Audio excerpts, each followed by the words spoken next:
د ضلع تورغر په دنګو غرونو په لمن کې آباد اوسیدونکي د ژوند د بنیادي سهولتونو نه په مکمله توګه محرومه دي. دلته نه خو د اوبو د څښلو څه خاص انتظام شته او نه د سړکونو صورتحال داسې دی چې د ژوند ګاډی پرې په اسانه تیر شي او د ناروغتیا په صورت کې مریضان د بونیر ضلع ډسټریکټ هسپتال ته وړل شي، کوم چې په اکثرو وختونو کې د ژوند لاس ووینځي. صاحبه زمونږ چې کوم دی نو د روډ دومره سخت ضرورت دی چې سرکاري محکمه پرې هم راځي نو دوی ته حالات ټولو ته معلوم دی. زمونږ روډ دومره خراب دی چې زمونږ پکې ګاډي هم ورغښته او سړي پکې هم ډېر غټ نقصان وشو. موږ تاسو ته دا درخواست کوو چې زمونږ دا روډ دی تقریبا 6 میاشتې وشوي د دې سروي شوې ده، باقاعده د دې پیمنټ شوی دی 2 کروړه او 43 لاکه. تقریبا ته اوسه پورې موږ ته هیڅ چا په دې کې څه فرموشن نه کو چې آیا دا کینسل شوی دی یا کیږي. او دا تقریبا په پیل ځل باندې چې داسې میډیا زموږ علاقې ته رااله، په دې باندې موږ ډېر خوشحاله شو.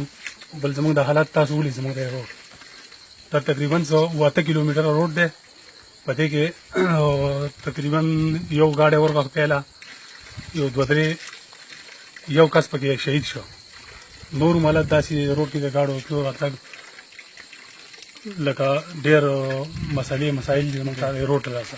د ضلع تورغر په غریزه لمن باندې تعلیم صورتحال هم هغه شان نه دی کوم چې پکار وي او مقامي ماشومان سکول ته په کیلومترو پیدل سفر کولو باندې مجبور دي او د های سکولونو لپاره جنکۍ او هلکان په نورو ضلعو کې سبق وایي.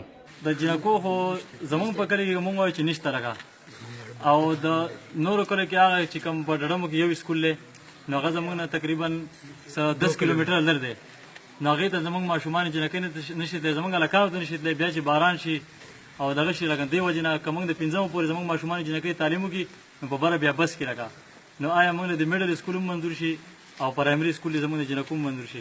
د مقامي خلکو د وینا تر مخه د چون مداخل نه تر خانانو ډیرې پورې روډ د دې قابل نه دی چې سفر په وکړي شي، د کوم د وجې چې د هغې ژوند په ګرانه تیریږي. زمونږ د هسپتال موږ ته ضرورت دی، زمونږ مریضانو زمونږ په اشورو باندې په کټونو په وړو باندې زمونږ ډېره خرچه کېږي او موږ چې ایمرجنسي مریض رسو ورته نو په هغې زمونږ 100-150 روپۍ خرچه وشي، هغه مریض رانه هم تاوان شي. چې هیډ کوارټر هسپتال چې هغه ضلع بونیر ډګر کې دی، هلته چې کوم کله موږ مریض رسو د هغې نه مخکې موږ داسې غریبانه خلک دی چې 100-150 روپۍ راوالي او هغه چې کوم دی قرضه راوالي، نو هغه مصیبت ته بیا ګوره د هغې نه وروستو هغې لپاره موږ اشر ګورو. نو دومره خرچه زموږ په اشر باندې راځي چې 10 کسان صرف موږ د کټ لپاره ګورو چې په کټ باندې موږ مریض راکوزو. د ضلع تورغر دا اوسیدونکي د حکومتي چارواکو او سیاسي مشرانو نه غوښتنه کوي چې د دوی په ژوند دې رحم وکړي شي او اسانتیاګانې دې ورته پیدا کړي شي.